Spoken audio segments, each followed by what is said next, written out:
दर्शकबिन सन्ध्याकालीन नमस्कार। अहिले हामी पुलचोकबाट फेरि इभिनिङ वाकको लागि बुद्ध चोकसम्मको लागि यात्रामा निस्किसकेका छौँ। आजको लागि यो हाम्रो कतिौँ हो? नौ चाहिँ दिनमा हामी प्रवेश गर्दैछौँ।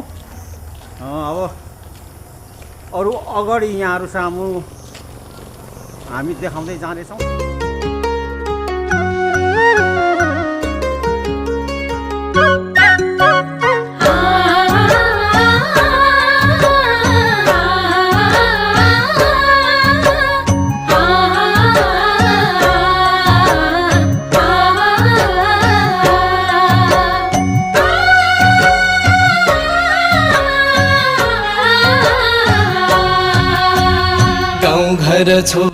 दर्शकबिन अहिले हामी बुद्ध चोकको यो बुद्ध भगवानको शालिगको छेउमा आइपुग्यो र एकताल यहाँ परिक्रमा गर्नै पर्छ। यहाँ आइसकेपछि यो हाम्रो रुलै बन्यो।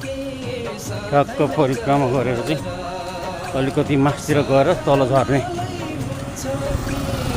त्यस्तो भएको छ। अब हामी यो बुद्ध चोकको अलिक अगाडिसम्म जाँदैछौँ। त्यो गरी खेतमा दैलाको झाझको आयो साइलाको, त्यो गरी खेतमा दैलाको झाझको आयो साइलाको, भनेर कानले सुनाउनु मन केले बुझाउनु, भनेर कानले सुनाउनु मन केले बुझाउनु।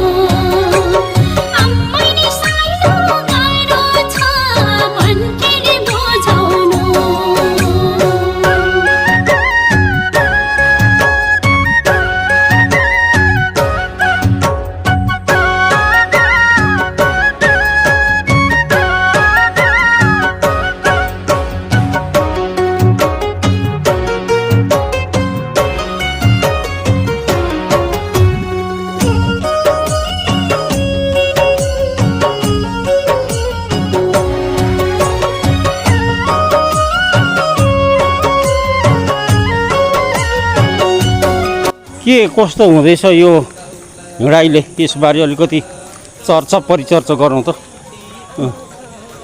अलिकति हल्का शरीर भएको छ।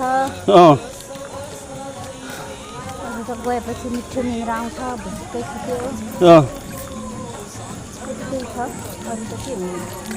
ल हाम्रो बहिनीलाई के कस्तो हुँदैछ? आज 9औं दिनको अलिकति दर्शकबिनलाई बताउनु पर्यो नि केही, 9औं दिनको के कस्तो हुँदैछ भनेर।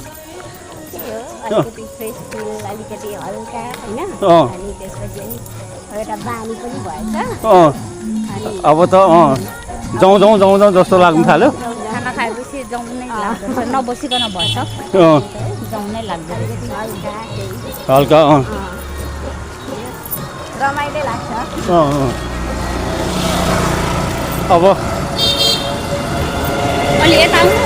अब यस्तो बानी बस्दै पऱ्यो कि अलिकति भए पनि नकुदी चाहिँ अथवा नहिँडिकन निन्द्रा नआउने पऱ्यो होइन? त्यस्तो अवस्था आदत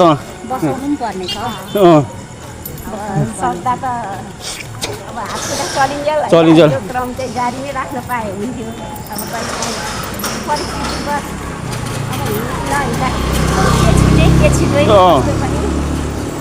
अब पछि बर्खाको बेला चाहिँ अब पानी आइराखेको समयमा चाहिँ के गर्ने होला? के छ उपाय? अब त्यतिखेर चाहिँ घरमै कोठामै यता गरेर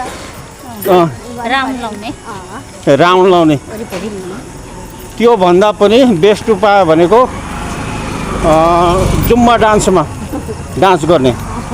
पुरा एक्सर्साइजको त्यहाँ तरिकाहरू दिएको हुन्छ, त्यही अनुसार फलो गरेर एकैछिनमा एउटा गानामा पसिना हुन्छ। त्यो अप्सन त्यो चाहिँ बेस्ट अप्सन। त्यो अरूतिर सानो ठाउँमा घुम्न त रिङ्गटा चल्छ।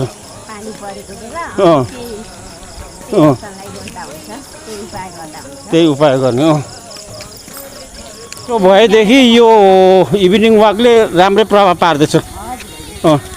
अनि हामी बिहानको मर्निङ वाक चाहिँ गर्छौँ गर्दैनौँ के छ यसमा चाहिँ के समस्या आउँछ हामीले गर्दा? अब त्यो चाहिँ कतिपय कुराहरूले अँ भ्याइँदैन। जस्तो अब बच्चाहरू बिहानको टाइममा कोचिङ जानुपर्छ, पर्छ। उनीहरूलाई रेडी बनाउनु पर्यो। अब सानो बच्चाहरू हुँदाखेरि अरू कुराहरू पनि भएकोले अलिकति पाएर पनि मर्निङको चाहिँ अलिकति समस्या सम्भव हुँदैन। तर त्यसको लागि चाहिँ अलिकति छिटै उठ्नु पर्यो। त्यसको लागि अलिक छिटो अब सबैलाई टाइम दिँदाखेरि अलिकति त्यो चाहिँ गाह्रै हुने भयो। त्यो चाहिँ मोबाइल पनि हेर्नु पर्यो, यसो कुराकानी पनि गर्नु। 3:30 4 बजे चाहिँ हिँडिसक्नु पर्यो त्यो। बेलुका पनि गर्मीले अलिक ढिलो सुताइ अलिक बिहान पनि ढिलो उठाइले त फेरि अब होइन सधैँभरिलाई अलिकति असर पनि होला। असर परिहाल्छ घटीमा पनि 6 घन्टा 7 घन्टा त सुत्नै पर्छ होइन अनि बिहानको लागि हो भने हामी 8 बजे सुतिसक्नुपर्छ। 8 बजे मस्त निद्रा गरेपछि 3 बजे उठ्न सकिन्छ। 8 बजे 9-10 बजीसम्म त अब यस्तो मोबाइललाई पनि अलिकति दिँदाखेरि होइन उता गर्दाखेरि अब लेट भइहाल्छ।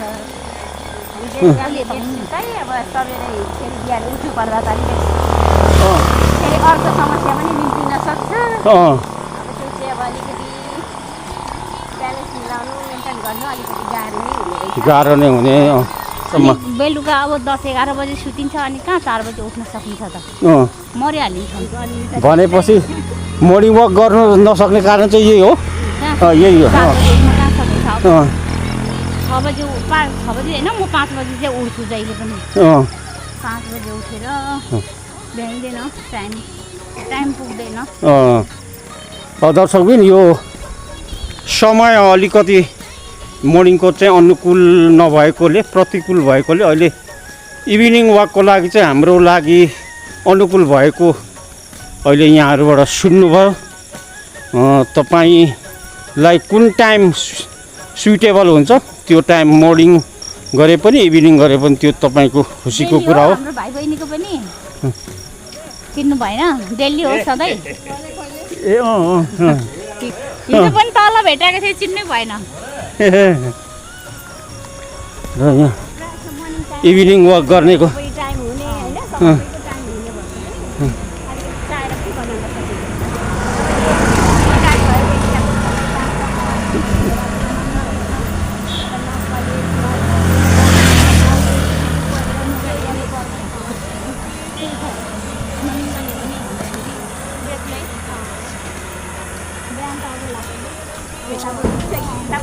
चाहेर के गर्नु काम गर्नुपर्ने छ, खाना खाएर कहाँ जानुपर्ने हुन्छ।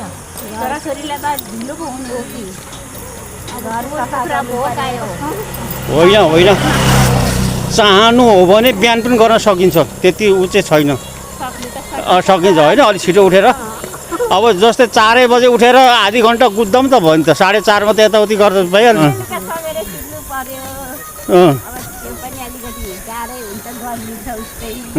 त्यसमाथि अब मोबाइलको हल्का लट पनि हेर्नु पर्यो नि त पर्यो के चल्दैछ न्युजहरू थाहा पाउनु पर्यो। आफन्तहरूसँग कनेक्टेड हुनु पर्यो। कहाँ पुगेर आउनुभयो अहिले? त्यो रिमझिम रिमझिम होटलको छेउ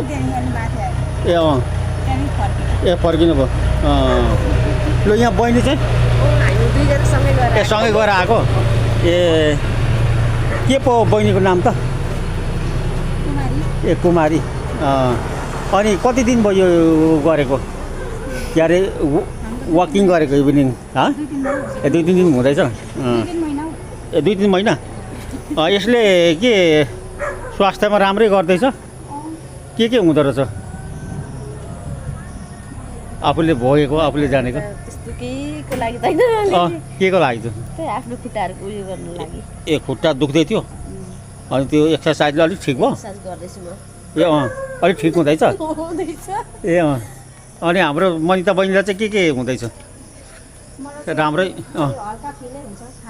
खाना खाएपछि त्यही एक्सर्साइज गरेर बडी एकदम मेन्टेन छ, एकदम मोटो छैन, स्लिम छैन नि, स्लिम छ एकदम।